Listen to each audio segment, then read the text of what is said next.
Welcome to this webinar on organization design and development in the age of algorithms. I teach at INSEAD and I'm on the Singapore campus. So it's 5 p.m. in the evening for me. I don't know where you are and which parts of the world, but accordingly, good morning, good afternoon, and good night. I'm going to be talking about a problem or a set of problems, if you like, that concern maybe one of the most important technologies that we have, which is really the technology of organization. It is really our oldest and most powerful general purpose technology in the sense that almost nothing that we accomplish, whether it's breakthroughs in science or in commerce or in public policy, are possible without organizations. So in that sense, it is our oldest and most powerful technology. It's also possibly among our least understood. And I'm not just making that point to display some fake humility about it, but if you look at the failure rates for startups, or the failure rates for acquisitions, or the failure rates for alliances, or the failure rates for reorganizations, or major organizational change projects, they're all north of 50%, right? Which is in some sense worse than flipping a coin. So this is really a very poorly understood class of problems, even though it is such an important and profoundly powerful one. And the reason why this is a situation, I think, is because of complexity. One individual human being and their brain is hard enough to understand. We haven't yet cracked that problem. How people behave as groups, and in particular, the groups that we call organizations, which is goal-oriented systems of multiple agents, is being very hard to understand. It's a very complex field. But I do feel a bit optimistic that we are on the verge of making some fairly important progress here in terms of how to design and develop organizations. And the reason for this optimism comes down to three things. First is data. I think for the first time, we have dramatically new kinds of data and access to data at a scale we've never had in the past. And I think this can make a profound difference to how we think about organizational design and development issues. We also have algorithms, which I'm going to be talking more in depth about in a second, which allow us to use this data in a far more sophisticated way than we've ever done in the past. And last but not the least, I think we also have some new theories, including things that I and my collaborators have worked on, which are not only new, there are new theories all the time in our field. But the reason we feel optimistic about these new theories is they are at the right level. They are at the level where the data lives today, right? By which I mean, since the data are primarily and increasingly at the level of individuals, groups, teams, and networks, some of the new thinking in organization design that I will talk about today is also at that level. And this match in level, I think, can be profoundly important going forward in using data and algorithms to improve the way we do organization design and development. So my agenda for this webinar, which I think lasts roughly about an hour, all inclusive, is something like this. So I will take a little time in the beginning to do a quick overview of what we mean by algorithms, which broadly speaking for the purposes of this conversation, I will treat as synonymous with artificial intelligence, which in particular, there's actually a particular branch of artificial intelligence I'm most interested in, the latest, most exciting one, which is machine learning. And I'm going to treat these three things as more or less the same thing, which is a simplification. I'll talk a little bit about organizational design and development, not that this audience needs any introduction, but I do realize that different people tend to conceive of the problem of organizational design quite differently. And there's no reason why you should adopt mine, but at least you should know what my perspective is so that you can see where I'm coming from when I'm talking about how to apply algorithms to organizational design. I'll also give the caveat up front that this talk is geared towards application. So I'm going to spend less time on the theory and the research that underlies some of what we're doing, but I can give you pointers either offline or if you write me an email to the research papers and the books, etc., which we are drawing on. And when I say we, I'm not using the royal we. This is a pretty large network of collaborators, both at INSEAD, but also at schools around the world. All of us are linked by a common passion in this overall theme, I would say, of organizations and algorithms. How do these two interact? How can we use the latter to improve the former, and so on. In particular, once I've provided an overview, I want to give you two perspectives on how algorithms relate to organization design. Firstly, we can think about them as tools and solutions for organization design problems. And this is where a lot of the development today has been. And this is going to occupy the bulk of my time today. I will show you some applications of how we can use algorithms to improve the way we were doing organization design and development. And in particular, I will discuss an approach which we call the digital twins approach. This is the idea of using data and computation to try and create counterfactuals. And I'll explain what I mean by that. As a powerful way of prototyping organizational changes before we implement them on the ground, right? As I already mentioned, our average success rates for major organizational transformation and change projects are very poor. It's as bad as flipping a coin. And yet it's much more impactful on our wallets and on our lives than flipping a coin. So how can we improve the evidence that we use before we make a decision on implementing a managerial intervention or an organizational change? And one way to think about how important this is to ask yourself the following question. If you were ill and your doctor prescribed some medicine, would you be comfortable taking that medicine if it had not been through clinical trials, essentially a randomized control trial? And unless you are some diehard proponent of homeopathy, I think the answer will be no, you won't be comfortable. And yet we routinely accept consulting and management advice on things that have at least as much of an impact, maybe more, because lots of people are involved, with almost no evidence, right? The best we often muster is best practice. We point to other organizations and say they're doing it, so maybe it's a good idea. Or my last 3 clients did it and they aren't dead yet, so maybe this is a good idea. That's not a standard of proof that we think is viable going forward. We want to raise the bar there. And I'm going to show you some tools and solutions that kind of move us in that direction. If we have time, and I'm not sure we will, but we might, depending on how many questions we have. I also want to talk a little bit about how algorithms may relate to organization design in the sense of being members of organizations. So in the not too distant future, at a place very near you, you can imagine organizations where some of the decision making is distributed between humans and algorithms. Now, of course, we already work with algorithms all the time, right? My phone is packed with algorithms and I rely on it extensively for many things I do. But I don't quite feel like I am in some deep relationship of collaboration with my phone. So what's different when we talk about collaborative working between humans and algorithms? And I think the core idea there is that when algorithms adapt to humans and humans adapt to algorithms, you get certain dynamics of collaboration which you don't get to the same degree, at least, when I work with my iPhone or I work with my laptop computer. And that may well be a particular org design problem that we have to start gearing up to tackle, because I think it will become quite widespread going forward. Also, as a matter of protocol, what I do is, in general, I talk for about 5 to 10 minutes at a stretch, and then pause to see what questions have arrived. And if some have, I'll try and answer those, and then I'll take the next 10 minutes of content. So with that, let's get started. So what's an algorithm? Put very simply, it's just a sequence of steps, including possibly some random elements that lead to an outcome. You can think of it as a recipe, and it can vary in detail in terms of the specification. So there can be nested parts, which are more detailed as you go into the details of the recipe. For example, when you provide a recipe for a chef who's an expert versus a novice cook, you won't write it in the same degree of detail. So recipes can vary a lot in the degree of detail to which they are written. And the same is true for algorithms.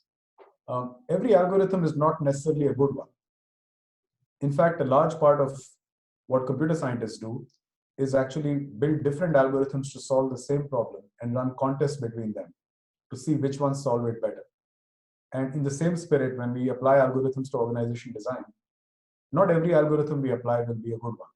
And often what we have to do is to apply multiple algorithms to try and run the race to see which ones actually are going to do a better or a worse job. So they can vary a lot in terms of their success at solving the problem. The steps in the algorithm itself could be written down in a language like English. They could be written down in symbols or in computer code. And the last is what really makes algorithms particularly powerful today. It's basically the fact that algorithms can be embodied in computer code and processed through computational power.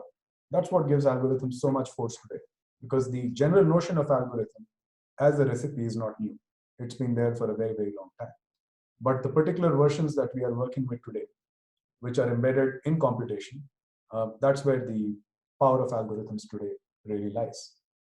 So let's jump directly into the class of algorithms which are probably the most exciting at this point, which is machine learning, right? So I don't think there's anybody left who has not heard about machine learning or AI, even in our profession, which is more around organizational design, development, and people. But I'm sure at least everybody is peripherally aware of the fact that these algorithms are beginning to do things that we thought only people could do, and increasingly are beginning to be applied to people issues, which we historically thought were very soft and fuzzy issues which could not be dealt with through numbers or mathematics or algorithms. But there's proof now that neither of those assumptions is valid going forward. So how do these work? So without getting into the technical details of how machine learning works, I want to give you the quick 3-minute overview, which gives you an intuition for why these things work and how they work, but also hopefully gives you a sense of how vast the potential is to take the functionality they offer and apply them to the organization design and development problems that you and I might care about. So how do they work? So you might remember doing questions like this in high school, right? Where you essentially had to look at a list of symbols or numbers, as the case may be, and then make a forecast about what's coming next. And the way you solved this was through pattern detection and pattern recognition. And then you use the pattern to make a prediction. So you see 2 hearts and a circle and 2 hearts, then maybe the next thing that ought to be coming up is a circle. That's a prediction, right?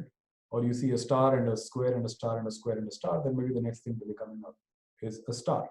So when I'm making these predictions, I'm looking at the data I have, I'm inferring a pattern in the data, and using that pattern to assume that it will continue.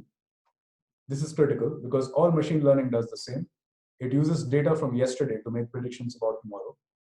And in doing so, it makes this assumption that tomorrow will be like yesterday, right? In other words, what's coming in the last column will look like a continuation of what came earlier. And that's essentially how all modern machine learning works. It doesn't matter how sophisticated the algorithm is. In essence, all ML works like this, by using data to find patterns and then using those patterns to make predictions. So pattern recognition and the application of those patterns, that's at the heart of intelligence. This is the modern way of thinking about intelligence. That's what machine learning does. And of course, with lots of data and lots of processing power, you can recognize even very complex patterns. A lot of the elements in what I say here are not new. So people understood that human intelligence is also largely about pattern recognition at least 40, 50 years ago. There were experiments on chess grandmasters, which showed that these grandmasters really play at the extremely high quality levels they play, not by symbolic rule manipulation, but by pattern recognition. So this was well known. The idea that you can use algorithms, like for example, neural networks, to learn complex patterns and data is also not new. I remember taking a class on neural networks as an engineering student more than 2 decades ago. What is new is the processing power that we have and the data that we have. And that combination is what's making machine learning and pattern recognition such a powerful general purpose tool, but also a specific purpose tool for organization design, as I'm going to get to in a second. So once you recognize that what algorithms are doing is basically machine learning algorithms, what they're doing is using past data to recognize patterns and make predictions, then you can also see that these predictions can be the basis for decisions, right? In fact, one can make the strong point that all decisions require prediction. So when I have to make a decision, when I have to choose between A or B, choose between project A or project B, or hiring X or hiring Y, or organizing by function or organizing by geography or by product, these are decisions. In each case, I'm making a prediction. The prediction is, would the outcome be better or worse if I organized in this way or that way? If I pick this project or that project, this person or that person. So it's a prediction. And once you recognize patterns in the data, and on the assumption the patterns perpetuate over time, you can make a prediction. And that prediction can then become the basis for a decision. So this is exactly how algorithms, particularly machine learning algorithms, can play a pretty important role in decisions. Now, when we think decisions, often we have in mind maybe some powerful CEO sitting in an office suite, looking at files and thinking and making a decision, or maybe a group of individuals in a room, in a boardroom, making a decision about something big and important. But lots of decisions are not standalone. They're embedded within a long chain of activities so that we don't even see them. So when, for instance, we're using our phones to do, for example, satellite navigation. So we're trying to use GPS to figure out where to drive. There are actually a number of decisions being made inside the system about should you turn left or right, what's the shortest path, what's the data on congestion, what's the data on weather. So these are being factored in to create micro decisions, which then become a macro decision that is fed to us as a recommendation. So these are examples of what you might call embedded decisions. But the basic process of getting to them from data doesn't fundamentally change. It's about starting with a pattern, recognizing the pattern and making a prediction on its basis, and then using the prediction to make a decision. So let me give you a bunch of examples here to get you comfortable with this idea, and then you'll also see how this approach to using data to make decisions will matter for organization design. So everything here rests on the same basic logic, which is you're going to use algorithms that learn, which is machine learning algorithms, to find patterns, to detect patterns, and use that to make a prediction, which is then the basis for a decision. For instance, you might see a pattern of dots. There's a pattern which you might recognize as a unicorn, and the decision is to classify it as a unicorn. The same might be for handwritten text or for sounds, for voice recognition. But you can also see that the same logic is really at work when we are doing transaction fraud detection. So I have a particular pattern of transactions. I tend to buy things of a particular dollar value at particular times of the day during particular days of the week. Now, if I do something that violates the pattern, there is a risk that it's not actually me. Somebody has gained access to my credit card. That's how transaction fraud works. So that's pattern detection. Customer segmentation. We can think about what sets of customers look like each other, so that the behavior of one is a reasonable proxy for the behavior of the rest. So that detection of the pattern is again a pattern recognition problem. You might think about game playing AI. So I'm sure you've seen the news about AlphaGo beating Lee Sedol a couple of years ago, 2016 actually. It's almost 4 years now, which made big news because this was a machine learning algorithm that bet the world's grandmaster at a game that people were confident algorithms would never beat humans at. They thought chess, yes, that's doable, but Go is going to be next to impossible because the number of moves is very large. It has what's known as a high branching factor. But despite that, the algorithm ended up beating the human player, the best human player in the world, not by brute force or sheer computation prowess, but really by learning from the patterns of watching past games, including games it had played with itself. So that pattern then led to predictions about what moves to make, which turned out to be pretty good predictions, and the algorithm could beat the human. Now, bringing it closer to our world, the same basic logic applies when you're trying to forecast employee departure. This is now a basic entry-level offering for most HR and organizational design consultants at scale. So if you go to the McKinseys and BCGs and the Deloittes of the world, this is something that they can offer their clients as almost a simple entry-level model of given past data and the churn in your employees. We can build an algorithm that can predict who is likely to quit in the next 12 months. Similarly, we can look at past data to make predictions on which kind of CVs are correlated with successful candidates after they join the company. We can look at past data to find patterns about the characteristics of projects and make a prediction about which projects are worth investing in. Okay? Now, none of this is trivial for at least two reasons. The data on these things historically has not been well captured, but companies are beginning to capture it now. And second, there is a well-known problem, a statistical problem called sample selection, which is that when you have data on the employees you hired in the company, it's very unlikely you have data on the people you did not hire. And since you only look at the data on the people you hired, any inference you make about what determines a star job candidate is going to be bounded by the fact you're only looking at the people you did hire. You haven't looked at the people you didn't hire. And the same for project selection. But there are workarounds and people are beginning to improve the sophistication of these things. But these are all organizational applications. Moving even closer to our interest, you might think about culture. So culture is notoriously the hardest to pin down, the softest aspect, if you like, of organization design and development.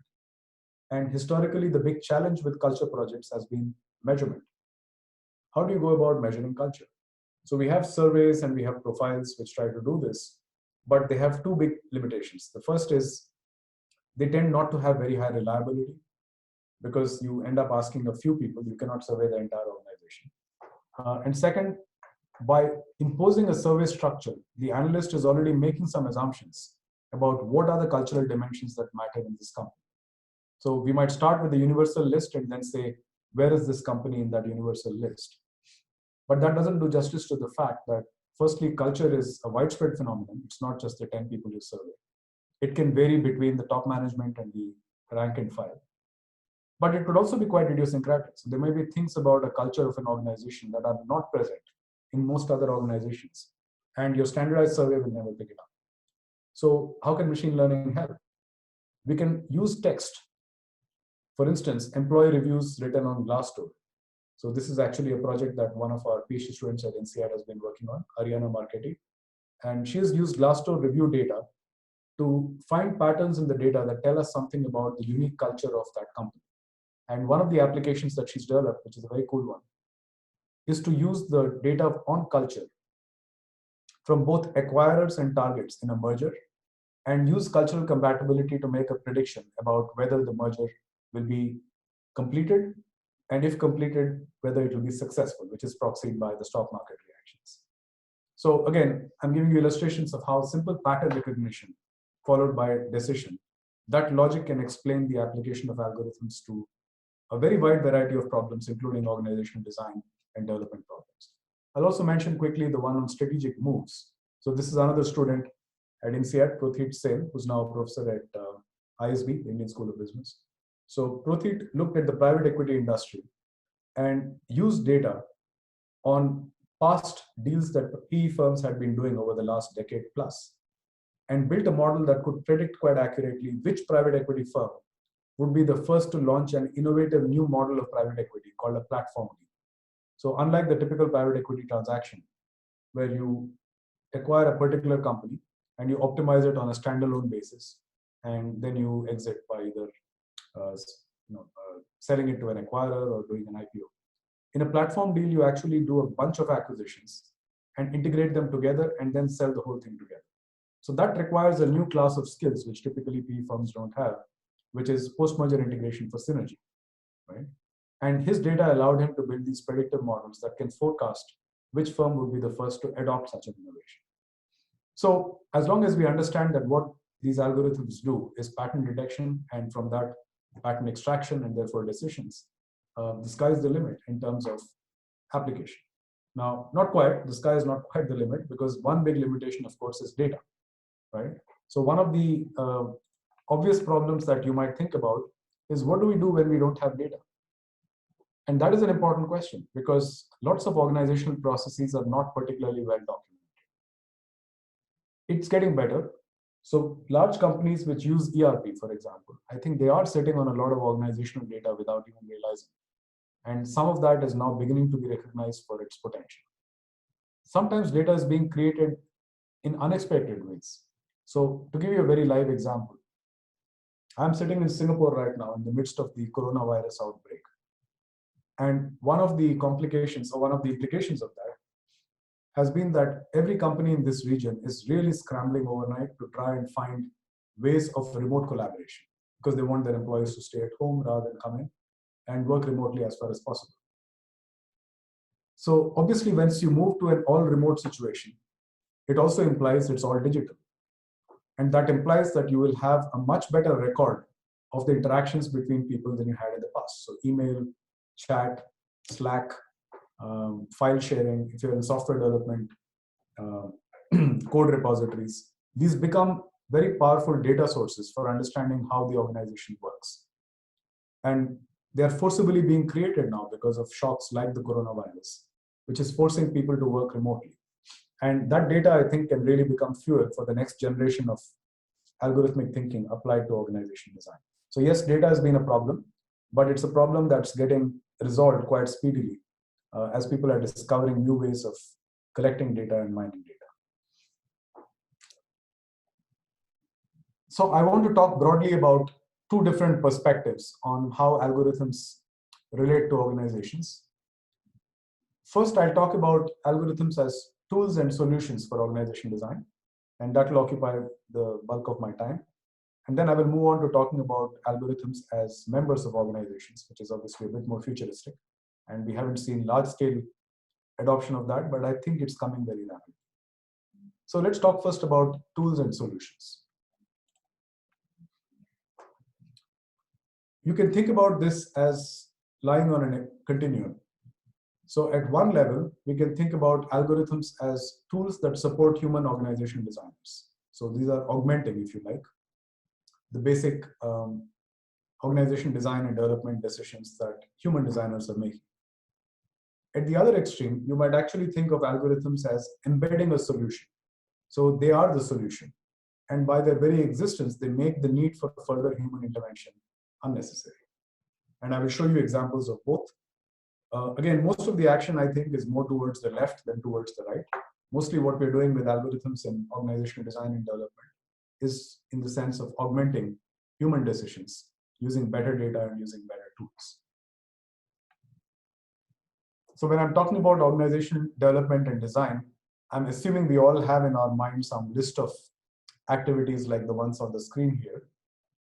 This is actually taken from a study that one of our MBA students did a couple of years ago, where he surveyed the management and organizations practices of the top 10 consulting firms where INSEAD alumni are there in all of them. And we could get this data together to construct a list of what do the organizational practices of top consulting firms offer. And that's the list. And some of these, as you can see, are at the individual level, and some are services at the group level. Okay, so we can look at this as a starting point and ask how can we use algorithms to do these things better. But I am going to rely a little bit on a more theoretical approach, in part because it's something that my collaborators and I came up with. But also I think it's more parsimonious and easy to understand rather than this wide variety of offerings if you think in those theoretical terms. So I'm going to draw on some ideas from a book that came out a couple of years ago, 2018. It's called The Microstructure of Organizations, which I wrote, and which is a compilation of research done with my collaborators over a decade prior to that. The book is written for academics, but I do believe there are 4 ideas that really matter for application in practice. First, the idea of generality. So our perspective, and my perspective in this book, is that an organization is any multi-agent goal-oriented system. So teams are organizations, so are departments, so are divisions. And in part, that's to point out that organizational design is not something that only the CEO suite does, but any person who leads a team does it. So effectively, it's a much more general problem. Second, there's some universality to it in the sense, given the definition of an organization as a multi-agent goal-oriented system, we can show that it has to have a set of solutions, a design, to a basic set of problems which are universal. And these are problems of division of labor and integration of effort. I'll talk about them more in depth. Third, it also defines a design space. So these solutions to the universal problems, they can vary a lot. So the problems are universal, the solutions are not. So no two companies may have identical designs because they're solving the same basic universal problems of division of labor and integration of effort, but using very different solutions. Not only that, when we think of design solutions, we are often over-anchored on structure. So of course, formal authority, incentives, who reports to whom, who's located where, these are absolutely critical parts of design. But we often miss out the 2 other pillars of design, which is namely sorting, selection, who gets into the organization, who gets out, and sense making or framing. How do people build a shared understanding of their context through interaction? Culture, if you like, vision, if you like, leadership, if you like. So structure, sorting, and sense making are 3 basic pillars, if you like, of design. They define the design space, but the space of problems is actually quite small. There are just a few universal problems that all organizations have to solve. And lastly, there is what's called the fractal property, which is that while structures come in a large variety, it's not infinite. There are a few basic recurring patterns of interaction, basically vertical, horizontal, and some variants on those, which we'll skip for now. And if you understand those basic properties, then understanding more complex properties becomes a whole lot easier. So these are 4 key ideas from a theory point of view that I want to draw on to continue our discussion about algorithms. So if every organization, which is a multi-agent, goal-oriented system, faces the same universal problems, what are these problems? So there's task division, what needs to be done, task allocation, who does what, provision of rewards, who gets what, provision of information, who talks to whom, and exception management, how do disputes and problems get resolved in any of the first four. And our claim is that it doesn't matter whether you're a team of 5 people or even a team of 2 people, or $1 million company or $1 billion company. If you're a multi-agent goal-oriented system, these are the basic problems you have to solve. Now, looking at organizations in this way, rather than looking at it in terms of are you functionally organized or geographically organized or product-based, gives us some very important levers. It shows us that the problems truly are universal, which means we can copy solutions from one domain and import them to another. It can also give us a very sharp view, for instance, on how to use algorithms to solve these problems. So as I mentioned, we could think of algorithms either to augment as a tool to support the organization designer's skill, or we can think of algorithms to augment, to automate, which is to embed the solution inside a design. So I will walk you through these examples very quickly, and you'll get the sense very easily. So if you think about the basic problems of design, they are on the left column here. So there's task division, task allocation, reward provision, information provision, exceptions. How does a traditional hierarchical organization that does not rely on algorithms solve these problems? And the answer is, to a large extent, they solve it using managers who have the authority to make decisions on these. How would an organization that uses algorithms to support as an augmentation these managers' decisions, how would it look like? So for instance, you can use algorithms to improve task division. One can use task structure analysis. One can use clustering algorithms to try and understand better which tasks go together, which tasks do not. For task allocation, which is really hiring or retention, I've mentioned churn models. These are predictive models that can tell us who's likely to quit, who's likely to stay in a within time frame. One can use models for predicting the best compensation. So what's the compensation that is likely to attract and retain people in the organization? Again, these are all driven on data. You can't do it without data. One can think about algorithms to improve information flows. So if you have data on networks, right? And again, this is an area where there's been huge revolution in the last few years. So historically, network data came from surveys, and they had limitations. You couldn't scale them. You relied very much on people's recall at that point in time, and subjectivity, social desirability issues. But now we can actually extract a lot of network data from email servers. And email servers can be a very good way of looking at data without necessarily compromising employee privacy. You can just look at the headers, or not even the headers. You can actually literally look at response. So if 2 individuals are emailing each other very often back and forth, it's reasonable to infer that that's a tie in the network. I don't even need to know what's in the content, right? So these are approaches that people are using in the field today. And finally, we can also think about how to redesign the system. And I'll talk a little bit about prototyping in silico, which is using a computer model to try and understand the impact of an organizational change. So all of this is in the column that we are calling augmentation, right? So this is the stuff that we're talking about. But one can also imagine that you're automating the solution. For example, if you think about Uber's ride-sharing system. So effectively what it's doing is it is automating the task division process. It's recognizing rides and matches, which are the basic tasks in the system, without any human intervention. These are based on GPS coordinates of origin and destination and the availability of drivers.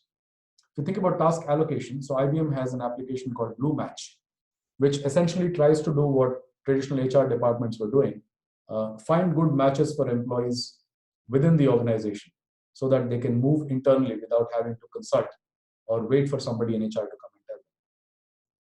In the same way, we have websites like Upwork and Fiverr or Workshopper, which are calibrating salaries and compensation by the hour, by the day, per project, again, based on past data, without necessarily any human intervention. Coordination.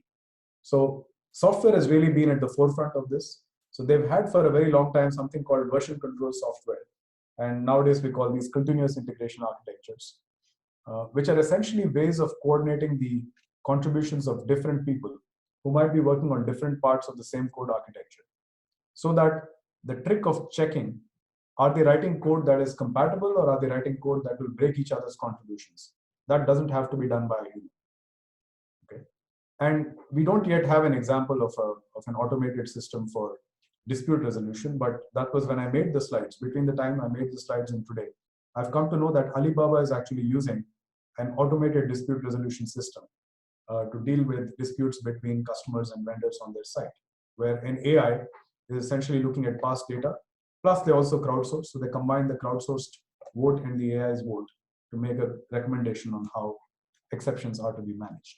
So what you're seeing in this slide, I think, is the heart of the argument that the traditional problems of organization design, when you apply algorithms to them, can be resolved either by the algorithms acting as tools to support the organization designer's skills, or as embedding a solution to organizational design in one or more of these forms.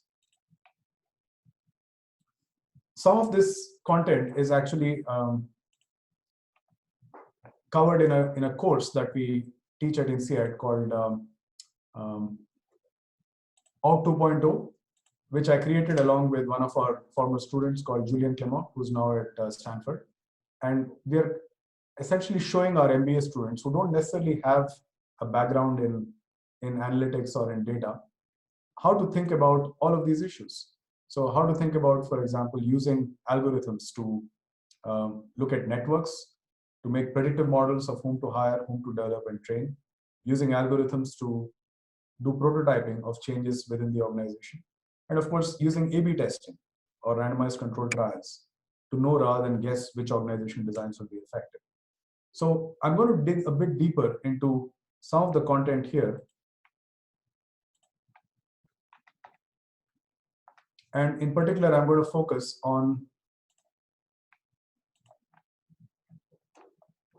an aspect of algorithms applied to people and organizational analytics, which is less talked about. So I think in this, what you see here is a ladder of sophistication. So we call this the idea that at the very base level, you can use data and algorithms just to perceive what's going on. So just describing what's going on in a company in terms of where are people quitting, where are they staying, where are talent pipelines rich, where are they poor, which teams work well, which teams don't work well. That's just perception. The next level of sophistication is prediction. So using the data to make predictive models, often using machine learning, to say, can I forecast who will quit, who will progress, which teams will succeed, which changes will work, which ones won't work. But I think at this point, these are relatively well understood. So I want to spend maybe a few minutes talking about the third bucket, which I really think is very poorly understood. This is the idea of prototyping. And by prototyping, I mean actually trying out a managerial intervention even before you implement it, okay, to kind of figure out if it's working or not. And it's very much in the spirit of the clinical trials that pharma companies run before they scale up and apply a particular medicine for commercial purposes. So the basic logic here is something that we call digital twins. And the idea is we're trying to prototype organizational design and development through algorithms. So how do we do this? So let's start with the gold standard. If you want to find out if a new management intervention will work, the strongest way to get evidence for this is through a field experiment with randomization, right? And I think I made this point before. You wouldn't trust medication that has not been through clinical trials, I assume. So why would you trust management advice without seeing that evidence? So how does randomization work? So randomization works in a very powerful way, essentially by creating statistical twins. So the idea here is that you can somehow create a twin and expose one of the twins to the treatment and not the other, and then look at the outcomes. And if the outcomes look different between the twins, because they're twins, they're identical on everything else. The only thing they differ on is the treatment. So therefore, that must have caused the outcome, right? That's the basic logic for both clinical trials as well as A/B tests, as well as field experiments. So that's how it usually works. But that's not the only option we have on the table. So I'm going to draw here on some language from the life sciences, where I think they've been doing very similar sorts of things for much longer than we have. They actually think about experiments at three different levels of realism. So they have what are called in vivo experiments. So these are experiments within living organisms, right? In their case, it would be animals. For us, these are organizations. So these are field experiments. They also talk about in silico experiments, which is the one on the extreme right. And these are experiments with computational models, for example, agent-based models. So a good example to highlight how that might work is imagine that in the city of Singapore, where I live, we were trying to decide, should I change the tariff for using the main highway that goes past INSEAD between 5 and 6 p.m. for traffic control. Now, one way to find out the impact of this would be to actually do it, right? And we can compare the effect of doing it on the day when we did it versus the day we didn't, look at the difference. But if you had a good computer model of the system, we had reasonably good approximation of the traffic flows and how individual drivers would change their driving patterns in order to avoid the tax. We don't need to run the experiment in the world. We can run it in the computer, right? This is called a simulation or an in silico experiment. And I will show you some applications of these two organizational change issues shortly. So these are the two extremes, right? You can actually run the experiment in the real organization, which is a field experiment, an A/B test, or you can run it inside a computer, which is a computational model. But you can also do something in between. And this is where I think some of the more exciting stuff is happening. You can actually create experiments in controlled artificial conditions using gamification. So let me give you an example. Let's say that you're interested in creating agile teams. Okay. Agile is a big topic right now. Everybody's excited by them.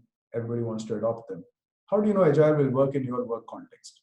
So you can rely on best practice or hope the consultants who are pitching agile to you know what they're talking about. Or you could actually run a test, a prototype. But how would you do it?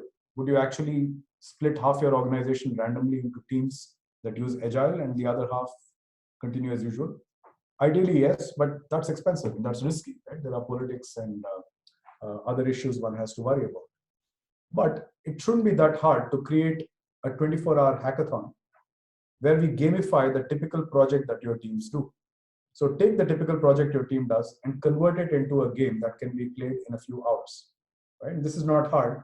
We've now developed some expertise at this. We can take a look at what a team is currently doing and translate it into a game-like structure that can be played within a couple of hours. And then we essentially run a workshop where all these teams attend. It's just a single-day workshop, so it's like a training event. But half the teams randomly are assigned to the agile structure and half continue to do it in the conventional structure. And then you compare the results. Okay. You have randomization, so it's very high on rigor.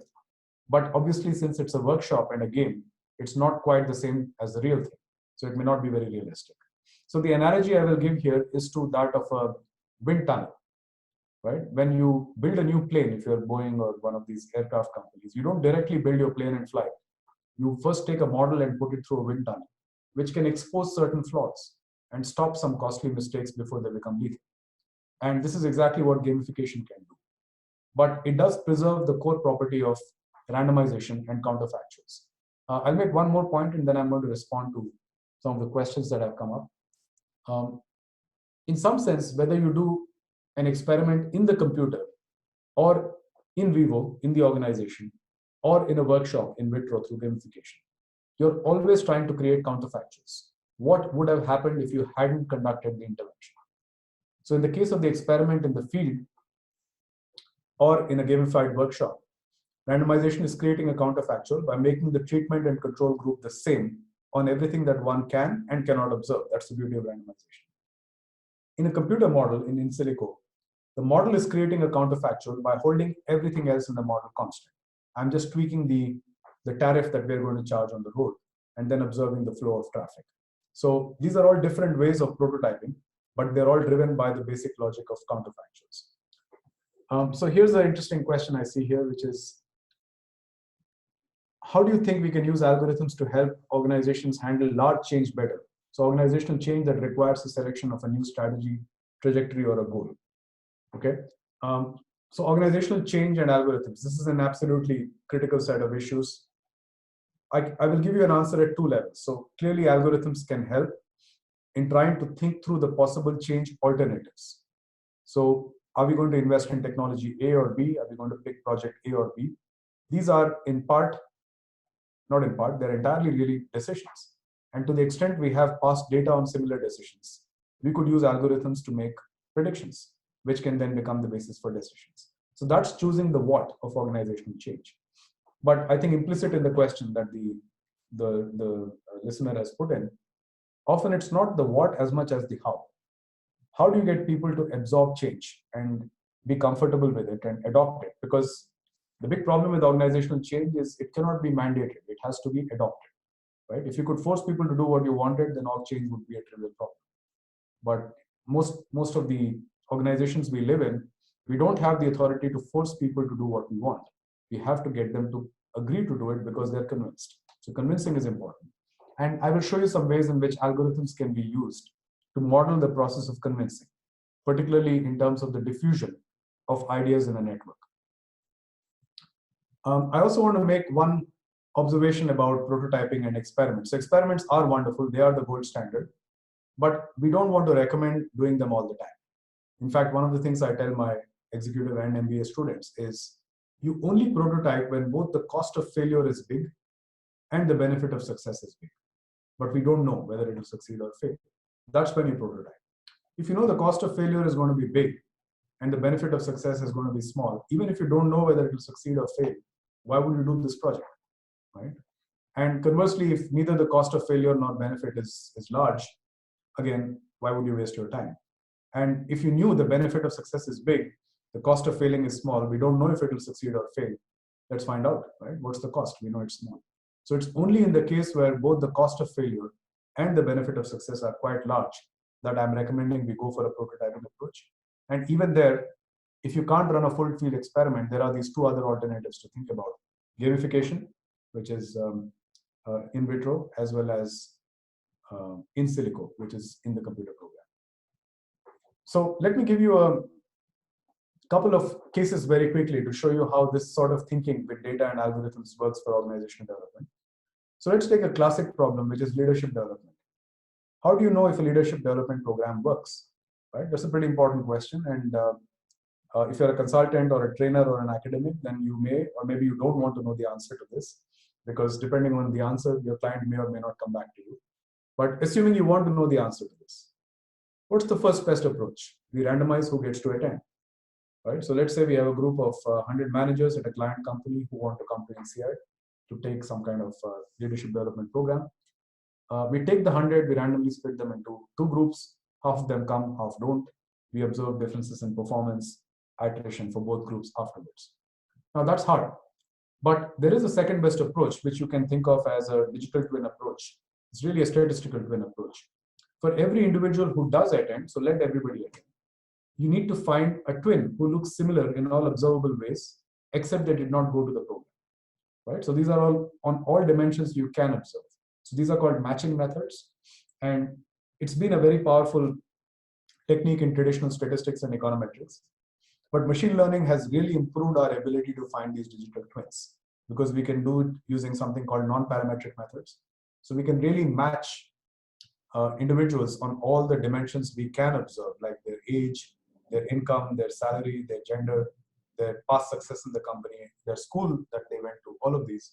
And we can create very close statistical matches for the people who came to INSEAD versus those who didn't. And in effect, it's as if we randomized. Not quite, because randomization is the first best, but the better we match, the better we come close to actually having randomization. And we can apply this technique to try and figure out, was there an impact of this training program? So we're actually working on a small case study which illustrates this for teaching purposes. That should be ready soon. If you're interested, drop me a line and we'll be happy to share it. I want to show you a second case, which is the one of organizational change. And this relates to the question that came up. So here's the problem. Let's say there's a organizational unit of a large company, which is in Belgium, and he's trying to get the members of his unit to adopt a new business practice. Okay. This could be something like ISO 9000 or TQM or agile teams, you pick it, doesn't matter. And he's convinced that his colleagues, if they actually tried the practice, they would like it, right? Or at least find it modestly superior to the status quo. But he doesn't want to impose a formal order on them to adopt it, and we know why. Because organizational change cannot be ordered, it has to be adopted, right? People have to be convinced. Because unless they're convinced, they won't do what they really should be doing. You might get lip service, you might get some superficial adoption, but not real change. The problem is that about half of them have already begun with the view that the change is not worth adopting. And they also tend to weigh the opinions of the colleagues they are close to, making up or changing their own minds.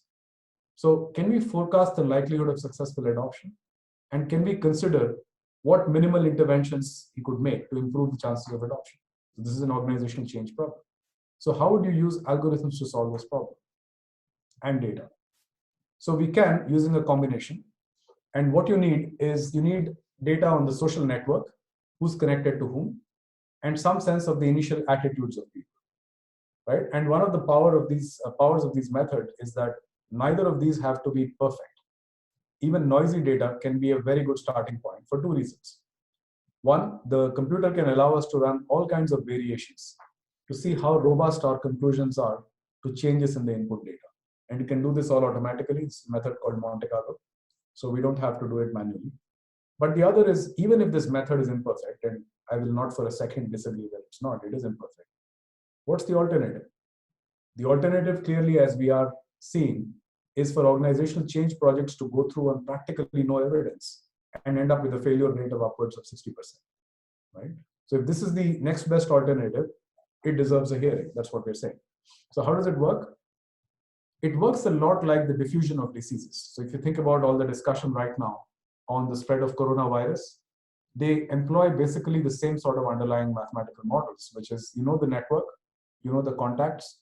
We can trace the diffusion of the disease through the system. But there's one important difference.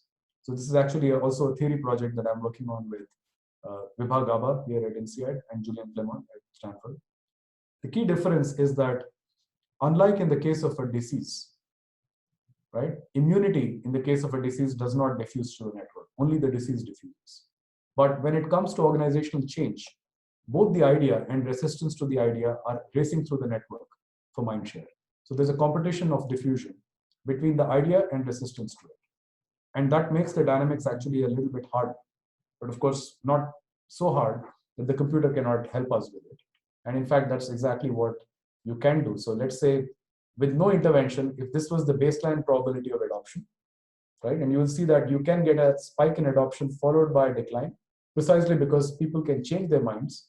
And even if I am in favor one day, I might become out of favor the next, depending on who I'm connected to. You can try out various interventions in the computer, such as who is the key individual I should convert? Which ties in the network should I strengthen? Which ties should I break? And I don't mean anything very ominous. It could be something as simple as just moving the person out of one context to the other. These are interventions that you can literally simulate in these machines and see what's the improvement in the probability of change actually taking off and sticking. So that's a very simple illustration, if you like, of how one might think of using algorithms to make these kind of decisions.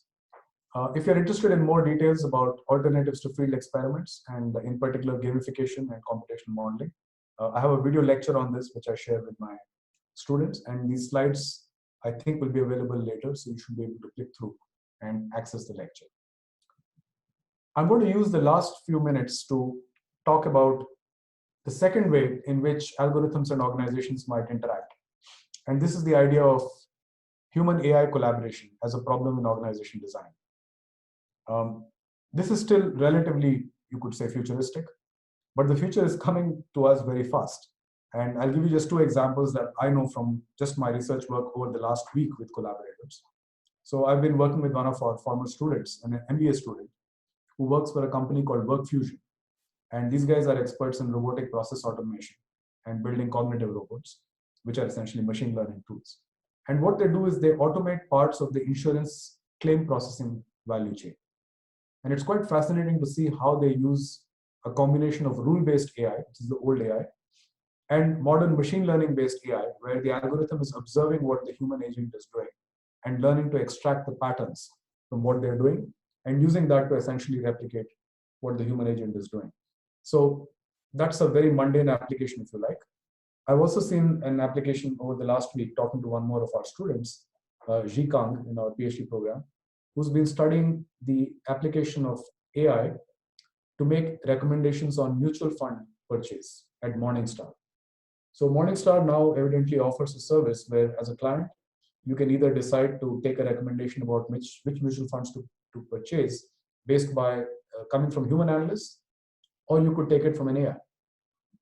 And the impact of this has been quite dramatic because not only is the AI cheaper, but is evidently doing just as well as the human. But evidently, it's also forcing the human analysts to up their game because they are both learning from and competing with the algorithms. And she has very rich data kind of explaining what's going on in this context. So this is really a problem that I think will become very central for us as organizational designers to start thinking about. How do you design the collaboration between humans and AI? At this point, my mental map looks quite simple. I think of three kinds of tasks. Okay, so if you think about just human, just algorithm, and a combination of human and algorithm, there are clearly the type A kind of tasks where the algorithm is just better than the human.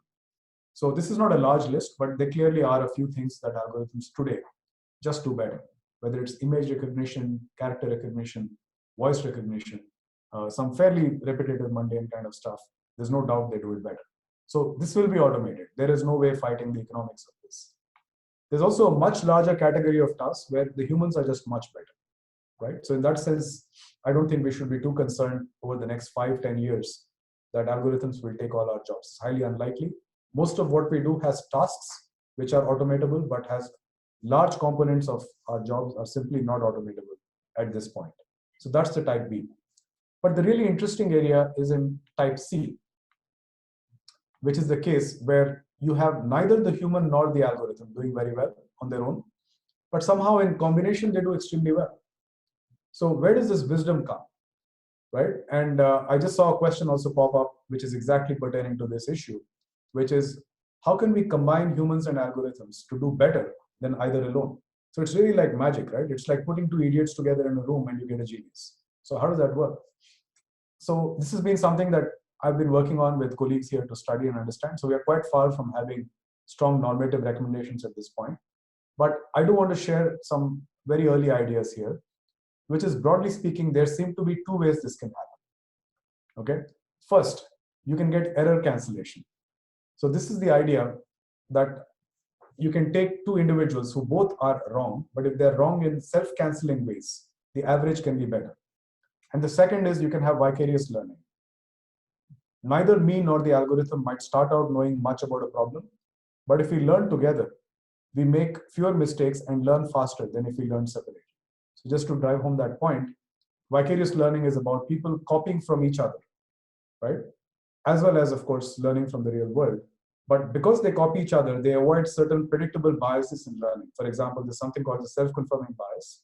It's a standard problem in all learning systems, which is that you don't take actions that you don't believe at a given point in time are worth taking. But if your beliefs are false, you will never discover better alternatives. But in vicarious learning, this problem is solved because people have different views of what the right action is, and you can learn from others' mistakes. Similarly, error cancellation is actually embodied in this old joke about the three statisticians who go hunting. So they're out hunting for, let's say, deer, and one shoots too far to the left, one shoots too far to the right, and the third says, we got him, because on average they did, right? So when both are wrong, but the errors cancel, you can actually get a superior outcome. So these are two of the mechanisms I think we have a pretty good understanding of at this point, where algorithms and humans can, in combination, do better than just humans or just algorithms. So we're running out of time here, and I'm going to close by giving you some pointers to where you might find more information about some of the work that my colleagues and students and I are doing in this area. There's the MBA elective, of course, but you'd have to be an INSEAD MBA to take that. We do have a program called AI for Business, which is an open enrollment program for senior execs that I direct, and we run it once a year in Fontainebleau. In fact, the next one is on next week. And more accessibly, I think, for everybody, we do try to post, and if I don't do it, my colleagues at INSEAD Knowledge push me to do it. We do write blog posts, which kind of update people about the current research we're doing, and that gives a very quick, accessible, I think, overview of what's going on in this space. So the last two recent blogs which you might be interested in, one is about, is the office obsolete? The idea about, is remote collaboration going to become the new normal in the age of pandemics? And what does that mean for organization design? And the one before that was on, is it enough to have a lot of data to be able to use algorithms? And the answer is no, because it turns out lots of data doesn't necessarily mean there's a pattern to be discovered. And I give a few questions and checklists one might adopt to answer that question. Let me stop here. It's exactly 1 hour since we started. Thank you very much for all attending, and for those who will see this later through recording because the time zones didn't match. It's been a pleasure, and if you have questions and comments, feel free to email me at phanish.puranam@insead.edu. Thanks for listening.